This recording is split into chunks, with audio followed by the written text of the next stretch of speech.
This is Shahrukh Saifi and welcome to the channel simplifying exams. बच्चों, आज की इस वन शॉट वीडियो में हम बात करेंगे सिविक्स का चैप्टर नंबर 4 जिसका नाम है जेंडर, रिलीजियस एंड कास्ट से रिलेटेड। अगर बात कीजिए बच्चों आपके सोशल साइंस की, तो ये एक प्योर लेसन है जिसके अंदर जो डेली लाइफ में हम चीजों को देखते हैं, ऑब्जर्व करते हैं, उन्हीं से रिलेटेड हमें टॉपिक्स को कवर अप करना है। तो चलिए फिर बिना किसी देरी के साथ शुरू करते हैं फिर आज की इस क्लास को।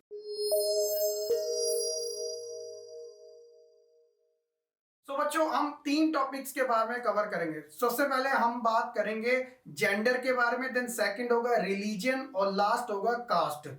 तो अगर बात की जाए जेंडर डिवीजन की, तो टॉपिक आएगा सेक्सुअल डिवीजन ऑफ लेबर, क्योंकि सोसाइटी के अंदर जो जेंडर है वो 2 टर्म्स में मेजरली हमें देखने को मिलता है, मेल और फीमेल के अंदर, और इन्हीं के जो वर्क्स है वो डिवाइडेड हमें देखने को मिलते हैं। जैसे boys and girls are brought up to believe that the main responsibility of women is housework and bringing up children। यानी कि लड़के लड़कियों को शुरुआत से ही ये एक बिलीव पैदा कर दिया जाता है उनके माइंड में कि जो वुमेन्स होती है ना, वो मेनली हाउसवर्क यानी कि जो घर का काम काज होता है वो, और साथ ही बच्चों की देखभाल, जितनी भी रिस्पॉन्सिबिलिटी है वो उन्हीं की बनती है। This is reflected in sexual division of labour in most family.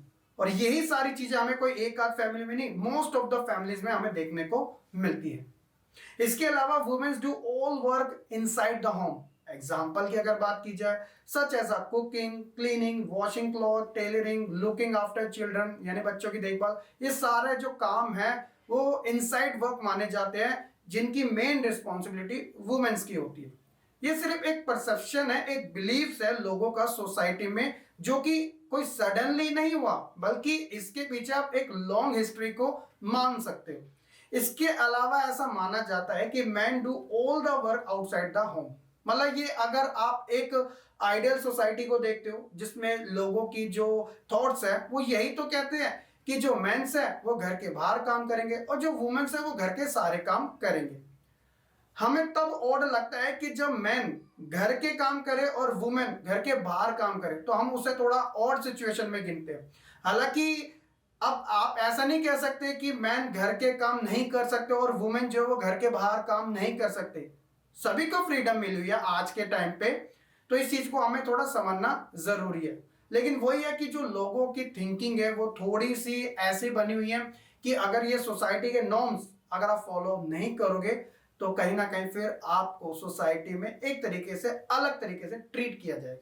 ठीक है, तो ये सारी चीजें आप एक चीज ये भी नोटिस करते हो कि जैसे टेलरिंग, ये एक काम ज्यादातर क्या बोलता है घर पे करो, वुमेन्स ज्यादा करेगी, लेकिन इसी काम का जब पैसा बाहर मिलता है तो जो मेंस होते हैं वो खुशी खुशी से कर भी लेते हैं। आप शेफ का भी एग्जांपल ले सकते हो, खाना बनाना, आप जितने भी रेस्टोरेंट जाओगे जहां पर आपको शेफ जो है वो मेल ही देखने को मिलेगा। तो क्या ये चीजें अब अजीब सी नहीं है? नहीं, क्योंकि ये आउटसाइड काम है। तो ये आप समझने की कोशिश कीजिएगा कि हमने एक परसेप्शन के अकॉर्डिंग जो सेक्सुअल डिवीजन है वो किस तरीके से क्रिएट कर रखा है। The result of the division of labour is that although women constitute half of humanity. अगर हम ह्यूमन स्पीसीज की बात करें तो जितना हक जो है वो मेंस का है उतना ही वुमेन्स का भी है। लेकिन प्रॉब्लम क्या है कि जो वुमेन्स के रोल है इनसाइड होने की वजह से उनका पब्लिक लाइफ से और स्पेशली पॉलिटिक्स के अंदर तो नाम मात्र का ही हमें देखने को मिलता है। अर्लियर शुरुआत में क्या था, only man were allowed to participate in public affair, votes and contest for public office. पहले तो यही होता था कि जो मेंस हैं वही एक तरीके से पार्टिसिपेट करेंगे पब्लिक अफेयर्स के अंदर, वोट्स में और contest for a public office, लेकिन वुमेन्स को ये सब राइट्स नहीं थे। लेकिन बच्चों वो है ना कि एक चीज कब तक टिकी रहेगी, कभी ना कभी तो ब्रेक होगी ना। तो ये हुआ, जैसे जैसे मॉडर्नाइजेशन बढ़ता गया वैसे वैसे ये जो प्रेजुडाइज थिंकिंग थी, जो स्टीरियोटाइप थिंकिंग थी, वो भी धीरे धीरे ब्रेक होती गई। Gradually the gender issue was raised in politics. अब ये जो जेंडर इशू जो था वो धीरे धीरे रेज होने लगा पॉलिटिक्स के अंदर। तो जो वुमेन्स है उन्होंने भी डिमांड करी वोट्स की और साथ ही पब्लिक ओपिनियन की, पॉलिटिक्स के अंदर अपना रोल प्ले करने की। तो कहीं ना कहीं वुमेन एम्पावरमेंट को ज्यादा फॉलो किया गया और यहां से एक आइडियोलॉजी निकल के है जो कि है फेमिनिस्ट। अब ये फेमिनिस्ट आइडियोलॉजी होती क्या है? देखिए, वुमेन और a man who believes in equal rights and opportunity for women and man, यानी कि जितना राइट्स जॉब पर, एजुकेशन पर मेंस को दे रखा है उतना ही वुमेन्स को दे दो, तो वो उनकी नजर में फेमिनिस्ट है। लेकिन आज के समय फेमिनिस्ट का भी जो यूजेस है वो थोड़ा गलत तरीके से किया जाता है। हालांकि ये अपने आप में एक सेपरेट टॉपिक है, डिबेटेबल टॉपिक है, और लेकिन अच्छा टॉपिक है अगर देखा जाए तो, अगर सही तरीके से यूज किया जाए तो ये सारी बच्चों जेंडर डिवीजन से रिलेटेड चीजें होप्स हो कि आपको अच्छे से समझ आ रही होगी। इसके अलावा a system in which all work inside the home is either done by women of the family while men are expected to work outside to earn money।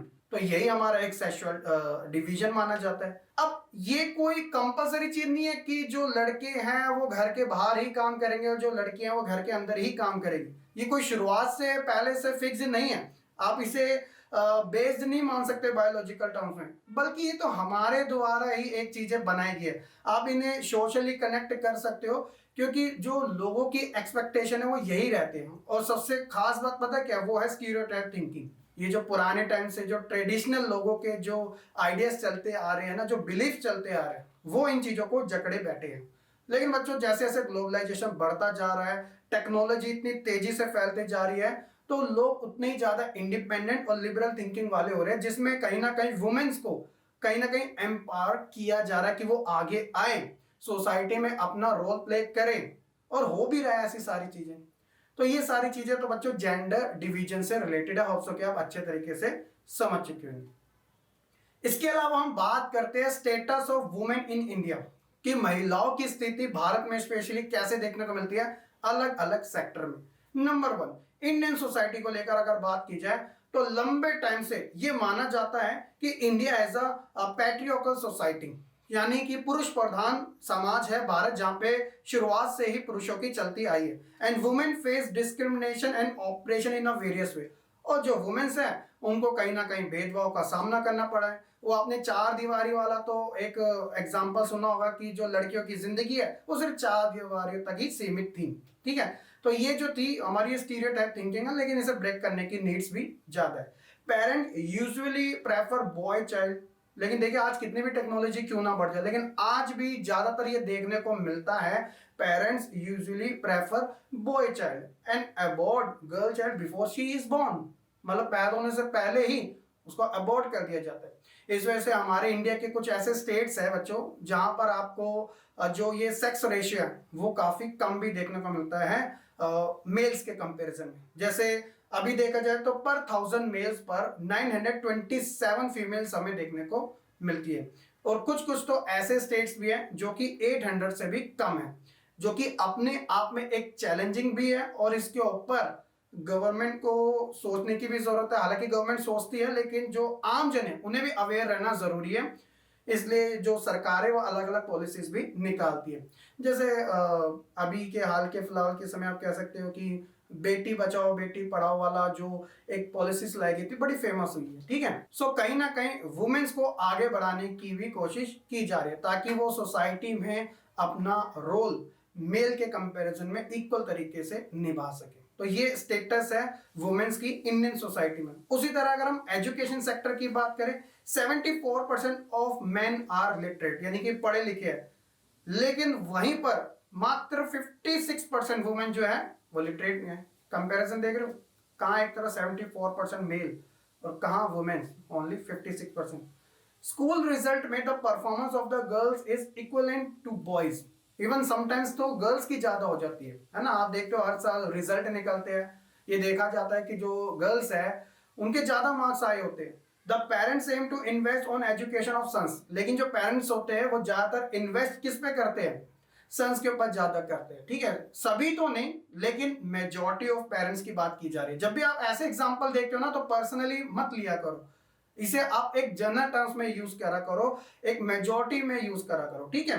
They do not encourage the girl in this regard, लेकिन वो girls को इन चीजों में आगे बढ़ाने के लिए इतना प्रेफर नहीं करते जितना वो सन्स को करते, क्योंकि वो उनकी आने वाली आप कह सकते हो कि जितना भी देखभाल है वो सन ही करेगा। तो ये सारी चीजें हमें एजुकेशन सेक्टर में भी देखने को मिली है तभी बात हो रही। वर्क की बात की जाए तो women are paid less than man for a work equal, देखिए महिलाएं ज्यादा काम करती है लेकिन उन्हें इतना पैसा नहीं मिलता जितना मेंस को मिलता है। We have equal wages act in India, हमारे यहाँ पे इक्वल वेजेस एक्ट भी बनाया गया which state that the women should be paid equal wages for equal work, जहाँ पे महिलाओं को समान काम के बदले समान वेतन मिलना भी जरूरी है।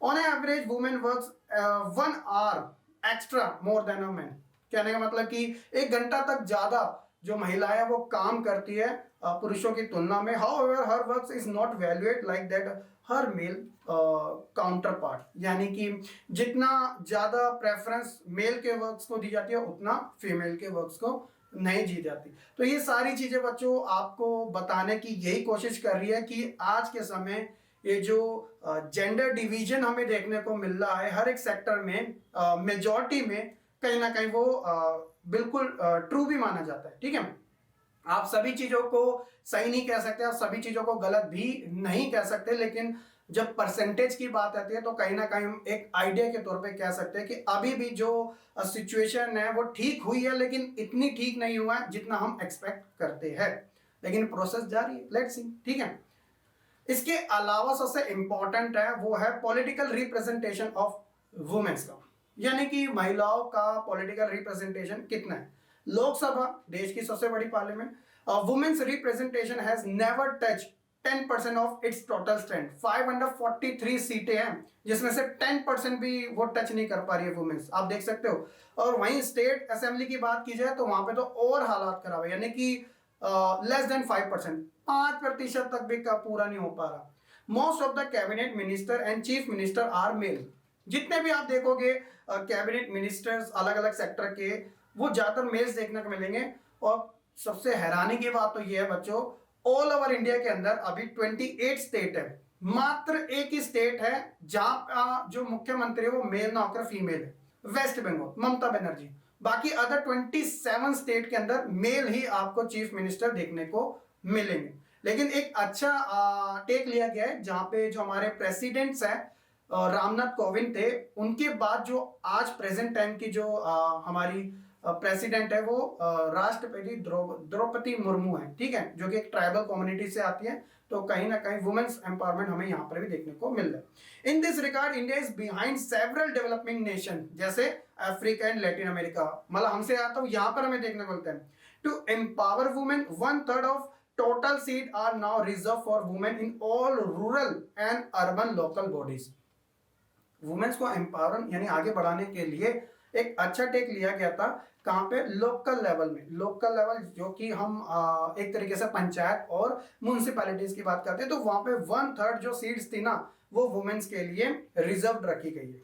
तो ये एक अच्छा टेक माना जा सकता है ताकि उनका पॉलिटिकली ग्रास रूट लेवल से जो रिप्रेजेंटेशन है वो स्ट्रॉन्ग बन सके, ताकि वो बड़े लेवल पे भी इतना ज्यादा नर्वस ना हो सके, अगर उनके पास इतना अच्छा एक्सपीरियंस है। तो ये सारी चीजें पॉलिटिकल रिप्रेजेंटेशन से रिलेटेड है वुमेन्स की। तो होप सो बच्चों जेंडर डिवीजन से रिलेटेड आपको जो टॉपिक्स इसमें बताया गया वो अच्छे से समझ जरूर आ चुका होगा कि किस तरीके से हमने चीजों को देखा है और किस तरीके से जो चीजें वो आगे बढ़ती जा रही है, स्पेशली इन वुमेन्स के केस में। ठीक है, चलिए नेक्स्ट हम बात कर लेते हैं अपना रिलीजियस डिफरेंसेस के बारे में। अब आप तो ये जानते हो कि इंडिया एक बिगेस्ट डाइवर्स कंट्री मानी जाती है, यानी कि यहाँ की जो डाइवर्सिटी है वो कोई छोटे मोटे लेवल की नहीं है बल्कि पीक लेवल की देखने को मिलती है, जहां पर बच्चों आपको रिलीजन से लेकर कास्ट हो, रिचुअल्स हो, लैंग्वेजेस हो, सब में डाइवर्सिटी देखने को मिलेगी। Many country included India have in their population follower of a different religion, जैसा कि दूसरे देशों में उससे ज्यादा हम भारत में भी देख लेते हैं। As we notice in the case of Northern Ireland, even when the most of the people belong to the same religion, हमने Northern Ireland के केस में पढ़ा था कि ज्यादातर जो लोग हैं वो सेम रिलीजन के होने के बावजूद भी they can be serious differences about the way people practice that religion, यानी कि उनके जो पूजा आराधना करने के जो तरीके थे एक रिलीजन के होने के बावजूद भी काफी अलग अलग हमें देखने को मिलते हैं। Unlike gender differences जो कि अभी हमने पहले पढ़ा था, the religious differences are often expressed in the field of politics। जैसे जेंडर जो डिफरेंसेस है वो तो सोशल टर्म्स में ज्यादा यूज होता है, लेकिन जब रिलीजियस डिफरेंसेस की बात आती है ना तो ज्यादातर उसे हम देखते हैं कौन सी फील्ड में, पॉलिटिक्स की। अब वो कैसे है आइए उसे समझने की कोशिश करते हैं। जैसे India is a home of Hinduism, Islam and Buddhism. आपको यहाँ पे मेजोरिटी लेवल पे हिंदुइज्म देखने को मिलेगा और माइनॉरिटी लेवल में जैसे इस्लाम हो गया, बुद्धिज्म हो गया, सिखिज्म हो गया, ये सभी रिलीजन यहाँ पर आपको देखने को मिलेंगे। इवन गांधी जी भी ये बिलीव करते थे कि politics can never be separated from the religion, यानी कि जो धर्म है उससे पॉलिटिक्स को अलग नहीं रखा जा सकता। हालांकि उनका कहने का मतलब एक पॉजिटिव वे में था। वो कहते थे कि he meant moral value that bind all the religion. हर किसी आप रिलीजन में देखोगे सब में मोरल वैल्यू दी गई है ताकि लोग उसे अडॉप्ट करें और अपनी रियल लाइफ को एक बेटर तरीके से जी सके। ठीक है, तो उनका कहने का मतलब ये था वैसे ही। लेकिन वही है ना कि कुछ ऐसी चीजें हैं जिसमें ये क्लेम किया गया है, बात उठाई गई है कि कहीं ना कहीं जो डिफरेंट पीपल्स है उनके साथ उनका एक्सप्लॉइट किया गया, उनका शोषण किया गया। जैसे एग्जांपल के तौर पे the victim of communal riots as claim by human rights group belong to religious minorities. जो देश का ह्यूमन राइट्स ग्रुप है वो ऐसा उनका दावा है कि जो ज्यादातर सांप्रदायिक दंगे हुए हैं, जो कम्युनल राइट्स हुए, उसमें जो जाने गई है ज्यादातर माइनॉरिटी लोगों की गई है, यानी कि वो लोग जो कि पॉपुलेशन के मामले में कम है।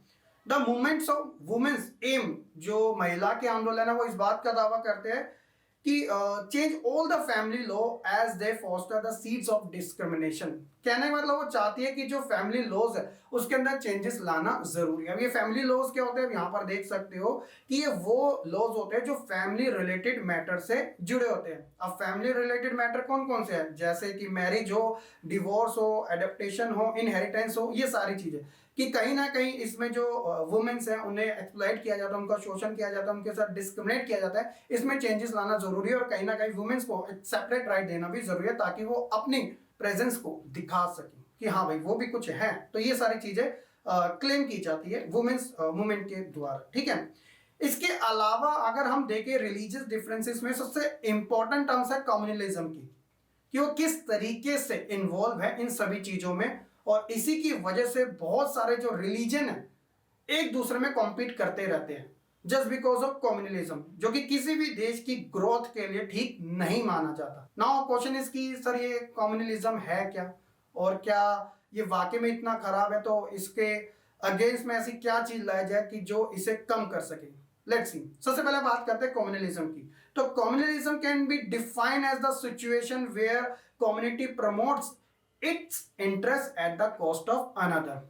बस आम भाषा में अगर मैं आपको बताना चाहूं कि कम्युनलिज्म एक ऐसी आइडियोलॉजी है जिसमें ये बिलीव किया जाता है कि जो हमारा रिलीजन है वही सबसे सुपीरियर है, वही सबसे बेस्ट है, बाकी अदर जितने भी रिलीजन है वो सबसे खराब है। उन रिलीजन के लोगों से बात करना या उनके साथ अपना कल्चर को शेयर करना भी बिल्कुल ठीक नहीं होता। और कम्युनलिज्म के अंदर कुछ ऐसी चीजें बताई जाती है, यानी कि एक ऐसी न्यूज स्प्रेड की जाती है जो कि एक तरीके से आप कह सकते हो कि फेक होती है ना, झूठ पर आधारित ज्यादा होती है। एक तरीके से ये लोगों के जो सेंटिमेंटल्स है ना उन्हें हर्ट्स करती है, गलत गलत इंफॉर्मेशन से, कि जिसकी वजह से कि वो दूसरे रिलीजन से हेट कर सके। और इसके पीछे कहीं ना कहीं पॉलिटिक्स जरूर होती है बच्चों। ठीक है, the central idea behind communal politics is that religion is based of a social community। जैसा कि मैंने अभी आपको बताया था, communal politics काफी इंपॉर्टेंट रोल प्ले करती है।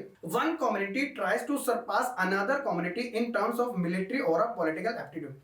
यानी कि एक कम्युनिटी चाहती है सेना के दम पर या फिर पॉलिटिकल एप्टीट्यूड के दम पर कि वो दूसरी कम्युनिटी को सरपास करे, यानी कि उससे आगे निकलते रहे कि भैया ये हमसे ऊपर आ ही ना। ये सारी चीजें हमें कम्युनिज्म में देखने को मिलती है। अगर बात की जाए इस कम्युनिटी पॉलिटिक्स के कॉन्सेप्ट की, तो क्या है वो कॉन्सेप्ट और ये क्यों इतना सही नहीं है उसका भी हम रीजन जानेंगे। सबसे पहले इसका कॉन्सेप्ट समझते हैं। तो इसमें बात की जाती है religious is the primary factor in the formation of society. अगर आप कम्युनिटी पॉलिटिक्स को बढ़ाना चाह रहे हो तो सबसे मेन और कोर फैक्टर होता है आप कह सकते हो religion. The follower of the religion must from a one community, तभी तो जाके वो उन्हें एक तरीके से गुमराह कर सकते हैं। Their fundamental interest are same, और जो उनकी सोच है वो बिल्कुल एक दूसरे से कनेक्ट होना जरूरी है। तो ये एक कॉन्सेप्ट है कम्युनिटी पॉलिटिक्स का। नाउ क्वेश्चन इज कि why is theory of communal politics is wrong. Let's see, जैसे कि हमने नॉर्दर्न आयरलैंड के केस में ये जाना था बच्चों की एक ही रिलीजन होने के बावजूद भी लोग जो है अपना जो प्रैक्टिस है जैसे पूजा आराधना वो अलग अलग तरीके से करते हैं। सेम उसी तरीके से बच्चों ये होता है कि people of the same religion do not have same interest and aspiration in every context. क्यों? क्योंकि everyone has a different identity in a different context, यानी हर किसी की एक अलग पहचान है अलग एक कॉन्टेक्स्ट के अंदर। सो दैट इज वाई ये जो कम्युनिटी पॉलिटिक्स है इतनी ज्यादा कह सकते हो कि सही नहीं होती है। ठीक है, तो ये चीजें बच्चों कम्युनिटी पॉलिटिक्स है। लेकिन इस फिर भी आप कह सकते हो कि जो कम्युनलिज्म है वो वेरियस फॉर्म्स के तरियो एंट्री कर ही लेता है पॉलिटिक्स के अंदर। अब वो कौन कौन सी है उसे समझने की आप कोशिश कीजिएगा। सबसे पहले है कि the most common expression is the communalism in is everyday belief, यानी कि डेली के जो भी बिलीव्स होते हैं वो इतने ज्यादा स्ट्रांग हो जाते हैं कि लोग झूठ को सच ही मानने लग जाते हैं। जैसे एक बहुत फेमस ये कोट है कि जब बंदा 10 जगह से एक ही झूठ को सुन लेता है तो 11वीं बार वो जो झूठ है उसे सच लगने लग जाता है। और आज के समय तो वैसे ही लोग सोशल मीडिया का इतना ज्यादा यूज करते हैं। देखिए जो सच्ची न्यूज है वो इतनी जल्दी स्प्रेड नहीं होती जितना झूठी वाली, क्योंकि झूठी वाली में कुछ ना कुछ मिर्च मसाला जरूर होता है जिससे कि लोगों के सेंटिमेंटल हर्ट्स हो जाते हैं। वो इतना रिसर्च नहीं करते कि ऐसा हुआ कैसे, तो इतनी जल्दी वो एग्रेसिव से हो जाते हैं। इसलिए हमेशा ये देखा जाता है कि जो गलत न्यूज होती है वो तेजी से वायरल होती है। This routinely involve religious prejudice, stereotypes of religious community and belief in the superiors of the one's religion over other religion। मतलब वही चीज है कि इसके अंदर वो सभी चीजें इन्वॉल्व होती है, जैसे कि जो लोगों की प्रेजुडाइज थिंकिंग है जो पहले से ही वो मान के बैठे हुए हैं, बस उनको एक मौका चाहिए कि बस वो उसके ऊपर एक्शन ले ही ले। और लोगों की जो स्टीरियोटाइप थिंकिंग्स है कि भैया हम तो अपने रिलीजन को सबसे सुपीरियर रखेंगे, डजंट मैटर कि हमारी कंडीशन चाहे कुछ भी हो, लेकिन हम दूसरे रिलीजन को आगे नहीं बढ़ने देंगे। यही कम्युनलिज्म की सबसे बड़ी चीज मानी जाती है। इसके अलावा a communal mind often lead to quest of political dominance of one's own religion communities, जैसे आप कह सकते हैं majority communities and minorities communities. हमेशा से इसमें यह बात की जाती है कि भैया हम सबसे बेस्ट हैं और आप सबसे वर्स्ट हो, चाहे वो मेजॉरिटी हो या फिर माइनॉरिटी क्यों ना हो। इसलिए हमेशा कहा जाता है कि जब कभी ये कम्युनल राइट्स होते हैं इनके पीछे ये सारी चीजें काफी मैटर करती है। इसके अलावा पॉलिटिकल मोबिलाइजेशन भी काफी इंपॉर्टेंट रोल प्ले करता है, जिसके अंदर फ्रीक्वेंट तरीके से कम्युनलिज्म को आगे बढ़ाने की कोशिश की जाती है। और होता यही है कि जैसे आप देखते हो कि लोगों को सिंबल के थ्रू डराया धमकाया जाता है। जो रिलीजियस लीडर्स होते हैं वो कुछ ऐसा अपना भाषण देते हैं जिससे कि वो इन्फ्लुएंस कर सके वन कम्युनिटी को और भड़का सके दूसरी कम्युनिटी के अगेंस्ट में। साथ ही वो कुछ ऐसी इमोशनल अपील भी करते हैं।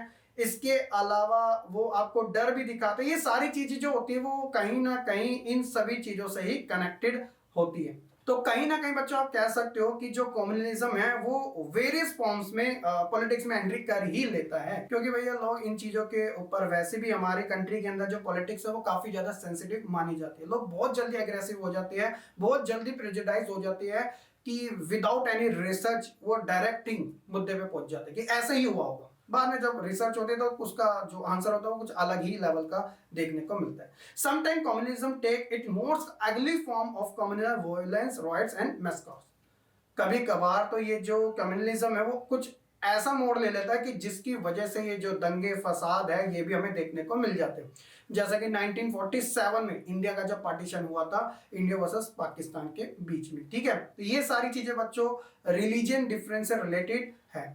सवाल यहाँ पर यह है कि क्या इसको रोकने के लिए क्या कोई भी ऐसी चीज नहीं है? ऑब्वियसली रखी गई थी। हमारे जो कॉन्स्टिट्यूशन असेंबली के जो मेंबर्स हैं, जो कॉन्स्टिट्यूशन बनाया जा रहा था, उन्हें ये सारी चीजें ऑलरेडी पता थी। कोई एक पर्सन नहीं था बच्चों, बहुत सारे पर्सन थे जिनके डिफरेंट टाइप की अच्छा खासा एक्सपीरियंस था। और बाबा साहब भीमराव अम्बेडकर जी को और इसलिए माने जाते हैं क्योंकि उन्होंने बहुत सारे देशों का जो कॉन्स्टिट्यूशन था वो खुद लर्न किया था, वो अच्छे से समझते थे इन सारी चीजों को। ठीक है, तो उसके लिए उन्होंने बात रखी थी वो थी सेक्युलरिज्म, यानी कि धर्मनिरपेक्ष की। अब ये धर्मनिरपेक्ष यानी कि सेक्युलरिज्म होता क्या है? देखिए बड़ा सिंपल से वर्ड में, in order to deal with communalism, communalism से लड़ने के लिए, निपटने के लिए, which is suppose to be a major threat, जो एक बहुत बड़ा थ्रेट माना जाता है, India chooses to adopt secularism. तो इंडिया ने किसे चूज किया? सेक्युलरिज्म को, धर्मनिरपेक्ष को। इसे पंथ निरपेक्ष भी कह सकते हो हिंदी में। इसमें होता क्या है कि there is no state religion in India and no religion has been accorded special status, कि देश का कोई भी रिलीजन नहीं होगा और ना ही देश में किसी भी रिलीजन को स्पेशल स्टेटस मिला होगा, डजेंट मैटर कि वो रिलीजन मेजॉरिटी में है या फिर माइनॉरिटी में। आप देख लीजिएगा, इंडिया को एक सेकुलर कंट्री बोला जाता है, यहाँ पे 18% मतलब 80% जो है लोग हिंदू धर्म को फॉलो करते हैं, जबकि रेस्ट 20% है जिसमें मुस्लिम, सिख, बुद्धिस्ट, जैनिस्ट, ईसाई सभी आ जाते हैं। स्टिल अभी भी इंडिया का कोई भी आप कह सकते हो कि कोई एक स्पेशल रिलीजन नहीं है, क्योंकि इंडिया ने सेकुलरिज्म को फॉलो कर रखा है। The constitution prohibits all the form of the discrimination on the grounds of religion. जो हमारा कॉन्स्टिट्यूशन है वो इस बात को प्रोहिबिट करता है कि किसी के साथ भी रिलीजन के बेस्ड पर डिस्क्रिमिनेट ना किया जाए, क्योंकि इसके पीछे फोर्सेस है। फिर आपको वही है कि जुर्माना लग सकता है, दंड लग सकता है, जेल हो सकती है अगर आप कोई भी ऐसी एक्टिविटी करते दिखते हो तो। ठीक है, तो ये सारी चीजें सेकुलरिज्म के बेस पर है।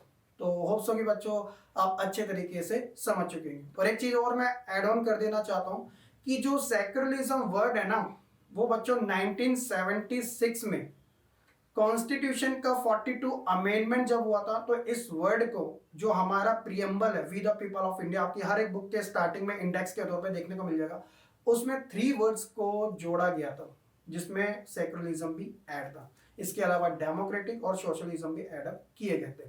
तो ये एक एक्स्ट्रा नॉलेज आपके लिए हो सकती है, आपके आगे काम जरूर आएगी। ठीक है, तो ये सेकुलरिज्म से रिलेटेड कॉन्सेप्ट था। होप्स हो कि बच्चों आप कम्युनलिज्म और सेकुलरिज्म दोनों के बारे में काफी अच्छे तरीके से समझ चुके हैं। नेक्स्ट टॉपिक है बच्चों हमारा कास्ट एंड पॉलिटिक्स से रिलेटेड, जो कि काफी इंपॉर्टेंट भी है, जिसमें हम मेजरली 2 टॉपिक्स के बारे में बात करने वाले हैं। अगर शुरुआत करें तो बात करते हैं हम कास्ट इनइक्वालिटीज को लेकर। नाम में ही इनइक्वालिटीज आ रही है, तो देखिए क्या बात की जा रही है। Member of the same caste group form the social community that practice the same of the similar occupation and married with the same caste group and did not eat with the member from other caste group. तो ये cast inequalities होती है। आसान भाषा में जब लोग सिर्फ अपने ही कास्ट में मैरिज करते हैं और वो किसी दूसरी कास्ट का खाना तक पसंद नहीं करते, तो कहीं ना कहीं ये जो कॉन्सेप्ट समझ आता है वो कास्ट इनइक्वालिटी से रिलेटेड है। और आज भी हमारे इंडिया में ये जो चीजें हैं कहीं ना कहीं देखने को जरूर मिलती है। वो बात अलग है कि मेन स्ट्रीम में ये कवर कम ही की जाती है, लेकिन ये होती जरूर है, आप भी इसे एक्सेप्ट कर सकते हो। इसके अलावा the inequality born out caste are special to India. ये जो चीजें इंडिया में तो स्टार्टिंग से ही देखने को हमें मिली है अलग अलग एरस के अंदर। आज हम चाहे कितने भी डेवलप क्यों ना हो गए, लेकिन ये जो चीजें आज भी हमें देखने को मिल रही है, जैसे Mahatma Gandhi, Periyar Ramaswamy, Jyotiba Phule, doctor BR Ambedkar advocated अ कास्टलेस सोसाइटी। तो ये वो हमारे ग्रेटेस्ट लीडर थे जिन्होंने कास्टलेस सोसाइटी की फाउंडेशन रखी थी, कि वो नहीं चाहते थे कि कोई एक ऐसे सोसाइटी बनो जो कि कास्ट पर बेस्ड हो, और इसी की वजह से लोगों में फिर वही चीज होगी, डिस्क्रिमिनेट होगा, उन्हें उन राइट से अलग रखा जाएगा जैसे पहले रखा जाता था। तो वो इन चीजों की नीड थी उन्हें कि भैया एक ऐसी सोसाइटी बने जो सबके लिए इक्वल तरीके से ट्रीट कर सके, अपॉर्चुनिटी सबके लिए सेम हो। वो बढ़ रहा है और जो इकोनॉमिक डेवलपमेंट हो रहा है, इसकी वजह से आप कह सकते हो कि जो ये कास्ट हायरार्की है वो भी अब थोड़ी कमजोर होती जा रही है। इसका मेन रीजन आप समझ सकते हो, now most of the times in urban area specially it does not matter much who is walking along to us on a street और eating at the next table in restaurant.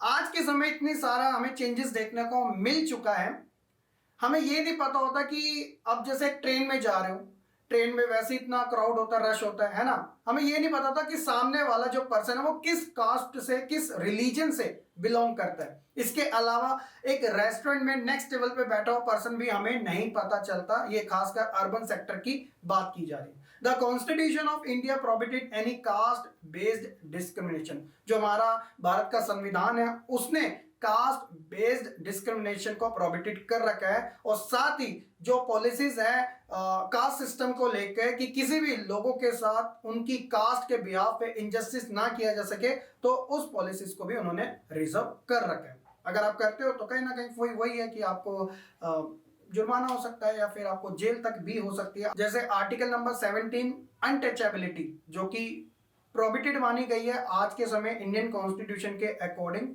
ठीक है, तो इस चीज का जरा ध्यान रखना।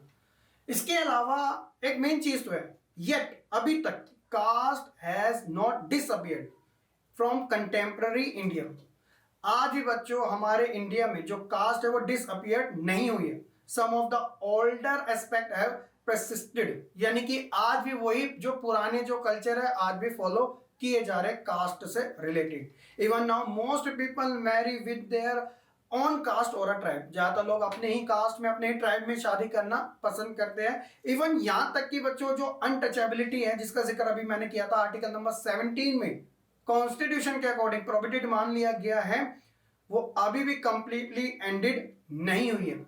स्पेशली जो रूरल सेक्टर है जो बैकवर्ड माने जाते हैं वहां पे ये प्रैक्टिसेस आज भी की जाती है। तो ये कास्ट इनइक्वालिटीज जो है अपने आप में एक बड़ा टॉपिक भी माना जाता है। इसके अलावा अगर हम बात करें कास्ट इन पॉलिटिक्स की, तो देखिए as in the case of communalism, casteism is rooted in the belief that the caste is the sole basis of social community। ये सभी चीजों की वजह से communalism, casteism, इन सभी चीजों की वजह से आप कह सकते हो कि एक ऐसा बिलीफ बन चुका है लोगों में कि हाँ भाई ये तो हमारी लाइफ में काफी इंपॉर्टेंट है, क्योंकि उनका सेंटिमेंटल इनके साथ काफी लॉन्ग टाइम से जुड़ा हुआ है। According to this way of thinking, people belonging to the same caste belong to a natural social community and have the same interest which they do not share with anyone from another caste। ऐसी मानसिकता रखने वाले लोग एक ही community से ज़्यादा belong होते हैं और वो नहीं चाहते कि वो अपने कल्चर को किसी दूसरे के साथ शेयर करें। Caste can take various from in politics, की आप कह सकते हो कि जो कास्ट है वो अलग अलग तरीके से पॉलिटिक्स में अपना रोल प्ले करती है। Let's find out. जैसे caste can take various form in politics में सबसे पहला है कि parties consider caste as one of the most important criteria while choosing candidate for election. जैसे जब कभी इलेक्शन होते हैं अलग अलग जो एरियाज होते हैं उसे सबसे पहले एक तरीके से एनालाइज किया जाता है कि यहाँ पे किस कास्ट के किस रिलीजन के लोग सबसे ज्यादा मेजोरिटी में रहते हैं। जो ज्यादा मेजोरिटी में रहता है उसी कास्ट का जो बंदा है उसे वो इलेक्शन में खड़ा कर देते हैं, जस्ट बिकॉज की ज्यादातर जो वोट है मिल जाएंगे और उनकी जो चांसेस है जीतने के ज्यादा बढ़ जाएंगे। They consider the caste composition of the constituency before declaring their candidates. वो ये देखते हैं कि कॉन्स्टिट्यूएंसी के अंदर वही कि किस कास्ट का डोमिनेंस सबसे ज्यादा है, यानी कि किस कास्ट को मानने वाले सबसे ज्यादा रोल है, तभी जाके वो अपना कैंडिडेट को डिक्लेयर करते हैं। और समटाइम ये भी होता है people vote for their religion and caste in election. लोग जो अपने धर्म और जाति को देख के इलेक्शन के अंदर वोट भी करते हैं and sometime fail in choosing the right candidate. और कभी कभार वो ऐसी सिचुएशन में आ जाते हैं जिसमें वो सिर्फ एक ऐसे लीडर को चूज कर लेते हैं जो कि इतना कैपेबल नहीं होता, बस जस्ट बिकॉज की उसकी कास्ट उसका रिलीजन आपके रिलीजन से सेम मैटर करता है। तो जरूरी नहीं कि वो अच्छा ही कैंडिडेट होगा। जो डिजर्विंग कैंडिडेट है वो इलेक्शन हार जाते हैं क्योंकि उनकी आप कह सकते हो जो कास्ट है वो आपसे अलग थी। तो ये सारी चीजें काफी मैटर करती है। Political parties and candidate in election make appeal to caste sentiment to muster support। कभी कभार तो ये जो पॉलिटिकल पार्टीज होती है जो कैंडिडेट्स होते हैं इलेक्शन में कुछ ऐसी अपील करते हैं कास्ट से रिलेटेड ताकि उन्हें एक ऐसा सपोर्ट मिल सके जो कि उनको इलेक्शन में काफी बेनिफिट दे सके। Sometime political party are known to favour some caste and are seen in their representative. कुछ ऐसे वो कैंडिडेट्स को चुनती है आप कह सकते हो जिन्हें वोट बैंक के तौर पे जाना जाता है कि भैया ये तो इन्हीं ही पार्टी को वोट देंगे। तो ये सारी चीजें हमें पॉलिटिक्स में देखने को मिलती है कास्ट से रिलेटेड। इसके अलावा एक परसेप्शन है कास्ट बेस्ड पॉलिटिक्स का कि the focus on the caste in politics can sometime give an impression that election are all about caste and nothing else. कभी कभी तो ये एक ऐसा मान लिया जाता है कंक्लूजन के बिहाफ पर कि ये जो इलेक्शन है वो सिर्फ कास्ट और रिलीजन के बेसिस पर ही होते हैं, जो भाई जिस मेजोरिटी में वही बार बार जीतेगा। But this is far from true, ये सच्चाई से बहुत ज्यादा परे है। इसका मेन रीजन है, देखिए सबसे पहले consider the following points. No parliamentary constitution in the country has a clear majority of a single caste. कोई भी आप एक सिंगल कास्ट के बेस पर पार्लियामेंट के अंदर अपना डोमिनेंस कायम नहीं कर सकता। So every candidate and party needs to win confidence of more than one caste and community to win election. तो हर एक पार्टी को ये जरूरी है कि वो एक से ज्यादा कास्ट के और एक से ज्यादा कम्युनिटी का दिल जीते और उनसे वोट हासिल करे और अपनी सरकार बना सके। No party win the votes of all the voter of the caste or a community. कोई भी एक सिंगल दम पे नहीं जीत सकता क्योंकि हमारी जो डेमोक्रेसी वो काफी स्प्रेडेबल है, यानी कि काफी वाइडर है। बहुत ज्यादा लोग लोग इसके अंदर इन्वॉल्व है अलग अलग रिलीजन एंड कास्ट से रिलेटेड। When people say that a caste is vote bank of one party, जब कभी आपने सुना होगा कि यार ये तो वोट बैंक है इसका, तो इसका मतलब ये होता है कि जो large and proportion of the voter from that caste for that party, यानी कि वो जो वोट है, वोट बैंक जो है, वो सारे लोग उसी पार्टी को वोट करेंगे क्योंकि वो उसका एक वोट बैंक है। अगर वो उसके वहां पे भाषण देने भी ना जाना तब भी उसी को वोट करेंगे। ये हम ज्यादातर पॉलिटिक्स में देखते हैं। इसके अलावा मैनी पॉलिटिकल पार्टी में put up candidate from the same caste उठाती है, हर बार देखने को मिलता है। Some voter have more that one candidate from their caste while many voter have no candidate from their caste. आपको ये भी देखने को मिलता है जब अलग अलग पॉलिटिकल पार्टी सेम कास्ट का ही बंदा जब इलेक्शन में उतार देती है, तो होता ये है कि कोई तो इतने ज्यादा वोट ले जाता है और कोई किसी को कुछ वोट भी नहीं मिल पाते, जबकि दोनों कैंडिडेट सेम कास्ट से ही बिलोंग करते हैं। मैंने पोलराइजेशन हो जाता है यहाँ पे। The ruling party and the sitting MP और MLA frequently lose election in our country.